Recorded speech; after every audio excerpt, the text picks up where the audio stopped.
İxtilaf alimlərin rəyi var. İxtilaf olasa da, 5 dənə alimdir, biri belə, biri belə.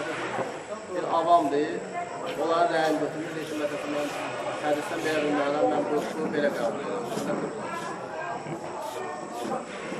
Qardaş sual verdi ki, yəni sualı belə ixtisarlayayım, yəni alimlərə tabiçilik məsələsi. Yəni, məsələn, bir qardaş deyir ki, hədis kitabında oxudum, məsələn, Səhih Buxaridə, Səhih Müslimdə, Sünən Əbu Davudda hədisdə belə gəlir.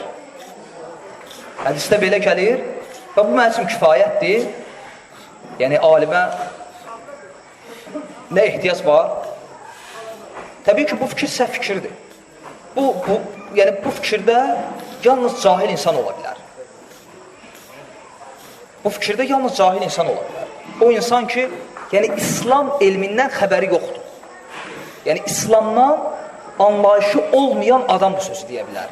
Və ya ola bilər ki, İslama təzə gəlib. Təzə gəlib, heç də anlayışı yoxdur İslamdan, o deyə bilər bunu. Yoxsa İslamda biraz anlayışı olan insan belə bir söz deyə bilməz. Səbəb ona görə sən alim deyilsən. Sən ictihad əhli deyilsən. Sən ictihad əhli deyilsən. Sən heç, bəlkə Quran-ı Kərimi heç düzgün oxuya bilmirsən. Hələ mən demirəm ki, Quranın tərcüməsi, mən demirəm sənə təfsir elmi, usul-ü fiqh, qavaidul fiqhiyyə, ulumul hadis, rical elmi, mustalah elmi, ulumul Quran, usul-ü təfsir, cərih və ta'til, nəsq və mənsuq, mutlaq və muqayyad, mücməl və mufassər. Dinləyir, bu deyir, nə danışır? Təbii belə deyəcəksən, çünki səndə ümumiyyətlə anlayış yoxdur. Sən baxırsan hədisə, deyirsən, həndə hədis aydındır, hədis ola-ola alimlər niyə ixtilaflayıblər? Yox, təbii ki, məsələ belə deyil. Allah Azza və Cəllə Quran-ı Kərimdə buyurur, Qul, həl yəstəvillezine ya'ləmunə vəllezine la ya'ləmun? De ki, heç bilənlərlə bilməyənlər eyni olarmı? Uca Allah buyurur, İnnəmə yaxşəllah min ibadihil uləmə. Allahdan yalnız alim olanlar qorxar. Gör, Allah Azza və Cəllə alimləri necə vəsf edir? Və bilməyənləri bilənlərlə eyni səviyyəyə qoymur. Və alimlər barəsində deyəndə deyir ki, xaşyə. Xaşyə yəni Allah qorxusu. Bir də var xof, o da Allah qorxusudur. Amma xaşiyyət alimlərə xasdır, bilənlərə. Niyə? Hər ikisi də Allahdan qorxma deməkdir. Amma xaşiyyət elm üzərində qurulan qorxudur. Və xofdan fərqlidir. Və uca Allah buyurur ki, bilməyənlərə əmr edərək, Fəsəlu əhlə zikri in kuntum la ta'ləmun. Bilmədiklərinizi zikr əhlindən soruşub öyrənin. Allah subhanət hala soruşmağa əmr eləyir. Ki, bilmədiyini biləndən soruşub öyrən. Və necə ki, Ali ibn Abu Talib radiyallahu anhu bir gün məscidə girəndə görür ki, ərəbdir və Quran da ərəbcədir. Allah Azze və Cəllə buyurur ki, İnnə ənzəlnəhu Qur'anən ərəbiyyən ləalləkum təqilun. Biz Qur'anı ərəbcə nazil etdik ki, siz onu anlayasınız. Ərəbdir, ərəbcə olan Qur'anı qoyub qabağına və insanlara Qur'anın ayələrini şərh edir, təfsir edir. Və Ali ibn Abu Talib ona bir dənə sual verir. Baxma ki, ona 100 dənə sual verə bilərdi. Qur'an elmləri ilə əlaqəli, yəni təfsir elmi ilə əlaqəli. Ona bir dənə sual verir. Qur'anın nəsxini və mənsuxunu bilirsən? Deyir, yox. Deyir, həlak oldum və başqalarını da həlakə sürüklədik. Bir dənə şey, nəsx və mənsuxu bilmir. Adi bir misal. Çox sadə misallar deyəcəm. Yəni, məsələni dərinləşdirmirəm. Əslində, məsələ çox dərindir. Hətta sizin təsəvvür edə bilməyəcəyiniz şəkildə dərindir. Bir misal deyim. Məsələn, ağac, İslam fiqhini, hələ mən hədis elmindən, təfsir elmindən, heç nədən danışmıram, əqidə və s. yox. Yalnız İslam fiqhi, hüquq sistemi, yəni namaz, oruz, zəkat, həc, ibadət və muamələ, ticarət, evli, cinayət, boşanma, vərəsəli və s.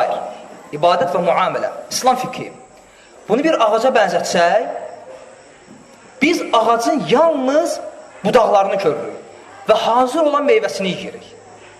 Və İslam elmində də ona deyirlər furu fiqh, fiqhin furusu, yəni budaqları. Məsələn, bir budaq namaz, oruc, bir budaq zəkat, bir budaq təharət, qusul, təyəmmüm və s. bir budaq vərəsəlik, bir budaq evli məsələləri, cinayət məsələləri və s. Və biz hazır olan, o budaqlarda olan hazır meyvələri yiyirik. Necə hazır meyvələri? Məsələn, kitabı açırıq, namazın rükunları 12 dənə. 1, 2, 3, 4, 5, 12. Namazın vacibləri 8 dənə. 1, 2, 3, 6, 7, 8. Namazı pozan şeylər 7 dənə. Baxırsan ki, çox sadə. Elə də sadə deyil. Sən təsəvvürlə ki, alim Qur'an və sünnəni 100 minlərlə hədisi, sələfdən gələn rəyləri və qövülləri necə əzbər bilir və şəri elmləri necə vaqifdir ki, o, bütün Quran və sünnədən, şəriət elmlərindən, dəlillərin içərisindən toplayıb sənin üçün namazın 12 də rükununu çıxara bilir. Və rahat deyə bilib ki, 13 deyil, 12-dir. Biz artıq hazır meyvəni yiyirik. Belə deyək də, pərdə arxasını görmürük. Və bu ağacın budaqlarıdır. Buna fiqhin furusu deyirlər. Bir də var ağacın nəyi? Gövdəsi. Ona elmdə deyirlər, qavaidul fiqhiyyə. Bu artıq sənlik deyil. Bir də var ağacın kökü. Ona deyirlər, usulü fiqh. Usulü fiqh, qavaidul fiqhiyyə və sonra gəlir furu fiqh. Və hazır meyvələr. Biz fəqət meyvələri yiyirik. Bizim ağacın kökü maraqlandırmır. Çünki ağacın kökünü kimə maraqlıdır? Bağbana, o ağaca əkənə. Bu maraqlıdır alimə. Cahil belə şey qanmaz.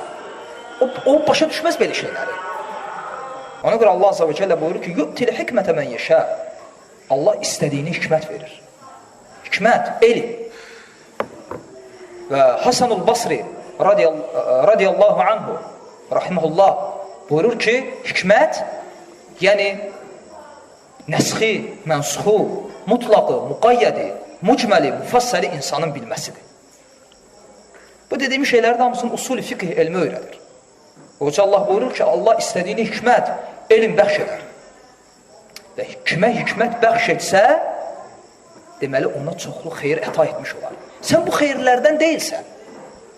Allah Azze və Cəllə bunu sənə verməyib. Və sən məhkumsan, məcbursan. Kimdə bu xeyir, bu elm varsa onu üst tutasan. Allah Azze və Cəllə bunu əmr edir. Uca Allah Quran-ı Kərimdə, Əl-İmran surəsində, Quran-ı Kərimin ayələrindən danışır.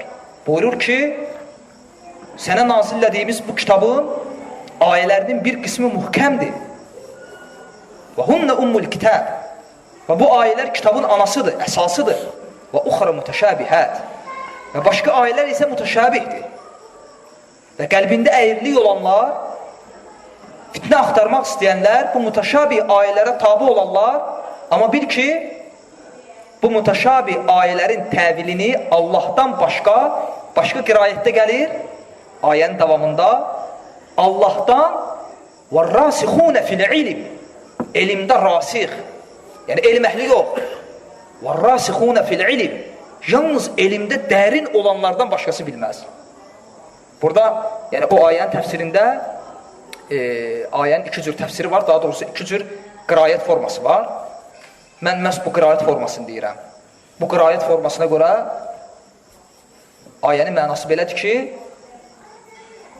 deməli, bu mütəşabih ayələrin mənasını Allahdan və elmdə dərin olanlardan başqası bilməz. Hətta hər elm əhli də yox. Və rasixunə fil ilm. Allah subhanət hala özü ilə yanaşı elm əhlini zikirləyir. Allah subhanət hala Əl-İmran surəsində buyurur ki, Allah şəhadət verir öz təkliyinə və bir də kim şəhadət verir? Onun mələkləri və bir də alimlər, elm əhli. Allah Azze və Cəllə özünün təkliyinə öz şəhadətini gətirir. Mələklərin şəhadətini gətirir, bir də elm əhlinin şəhadətini, alimlərin. Və bu din, bu alimlərin üzərində qurulur. Allah Azze və Cəllə bu Qur'anı və bu sünnəni alimlərin vasitəsilə qoyur. Və bu alimlər Peyğəmbərlərin varisləridir. Və Peyğəmbər sallallahu aleyhi və səlləm buyurur ki, biz Peyğəmbərlər miras buraxmarıq dinar və dirhəm olaraq. Bizim mirasımız elmdir və alimlər də bizim varislərimiz. Yenə də təkrarlayıram, təbii ki, bu sözü o insan deyər ki, o insan İslamda təzədir. Yəni, ən yaxşı zənnimiz budur.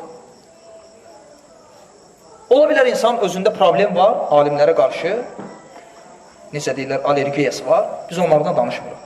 Ən yaxşı halda zənnimiz budur ki, bu insan İslamda təzədir.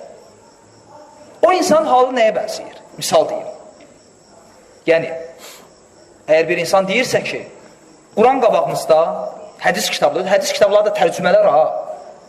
O özü Buxarıdan istifadə eləməsi üçün, ta ki, Elxan qardaşın tərcüməsinə möhtazdır. O özü də elm əhlinə möhtazdır, xəbəri yoxdur.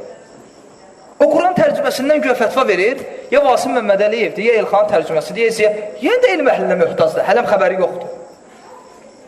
Hələ biz bunlardan danışmırıq. Qoyub qabağına, deyir ki, lap tutaq ki, belə deyir, ərəb dilini bilir, ərəbdir, xalis. Ərəb dilinin qrammatikasında əla bilir. Nəhvini, sarfını, bəlağat ilmini və s. Yaxşı. Hətta o, şəri elmlərdən bir xəbərdirsə, heç nə. Abu Cəhil də ərəbidir, nə olsun? Bu gün ərəblər, hansı ki, ərəb dilini bilənlər, qrammatikasına can, alimlərə möhtac deyil, alimlərə möhtacdır. Bu cür insanların halı nəyə bənzəyir? Elə bil ki, sən əczacısan, aptekdə işləyirsən. 4 tərəfi dərmanlarla doludur. Və sən deyirsən ki, maşallah, bütün dərmanlar göz qabağındadır. Nə ehtiyac var həkimə? Nə ehtiyac var o reseptə? Niyə gedirsən həkimə? Aptekdə işləyirsən. Bütün dərmanlar da göz qabağında. Bu ona bənzəyir. Hətta lap ərəb dilində əla bilirsən. Quran və sünnə göz qabağında. Sənin ehtiyacın var alimlərə, onların fətvalarına, onların rəylərinə, onların istihadına ki, onlar Quran və sünnədən hökm çıxarırlar. Necə ki, o aptekdə işləyən insan halı. O möhtacdır xəstəliyinin müalicəsində həkimlərə. Baxma ki, o dərmanların içindədir. Amma istifadə edə bilmir. Niyə? Çünki bu işin əhli deyil. Onda bu elm yoxdur. Ona görə bu işin əhli olana möhtacdır. Və başqa bir misal. Bizim üçün dünyəvi işlərimiz daha ehtiyata layiqdir, yoxsa dini, şəri işlərimiz. Təbii ki, şəri işlərimiz. Bizim dünyamız əldən çıxsa da axirətimizə zərər olmaz. Amma bizim dinimiz əlimizdən çıxsa, həm axirətdə məhv olaraq, həm də bu dünyada. Ona görə dini işlərimiz daha ehtiyata layiqdir. Yaxşı, necə olur həmin insan sabah saatı xərab olanda, telefonu xərab olanda özü düzəldir, yoxsa saatsaza gedir? Maşını xərab olanda, əgər özü düzəldə bilmirsə, hara gedir? Ustanın yanına. Canı ağrıyır. Özünü müalicə edir. Gedir həkimə. Düzdürmü? Necə olur ki, sən dünyəvi işlərdə bu cür ehtiyatlısan? Necə olur ki, sən saatın xərab olanda saatsaza gedirsən? Sən bilirsən ki, sən bu işin əhli deyilsən və möhtacsan bunun əhlinə. Dünyəvi məsələdə belə ciddisən. Hətta həkimə gedəndə hər deyilən yerə də gedmirsən. Sorub soruşdurursan, daha etibarlısına gedirsən ki, birdən canıma xələl gələr. Necə olur ki, dinivə xələl gəlməsindən qorxmursan? Və necə olur ki, şəri məsələlərdə onun əhlinə müraciət eləmirsən? Ona görə kim Allah Azza və Cəllənin dinindən danışırsa, bir şey bilsin. O Allah Azza və Cəllənin adından danışır. O Allahın adından danışır. Əgər mən bir ayəni oxuyuram və öz rəyimlə təfsirləyirəmsə, bu o deməkdir ki, mən iddia edirəm öz nəfsimdən ki, Allah Azza və Cəllə bu ayədə bunu qəsd edir. Ona görə haram Allah və Rasulunun haram etdiyidir. Vacib də Allah və Rasulunun vacib etdiyi şey. O şəxs ki, elmsiz danışır, o həm bu dünyasını, həm də axirətini məhv edən şəxsdir. O şəxsin təbii ki, İslam elmlərindən nəinki xəbəri, heç anlayışı yoxdur. Vəssalam. İxlasla.com saytı tərəfindən təqdim olundu.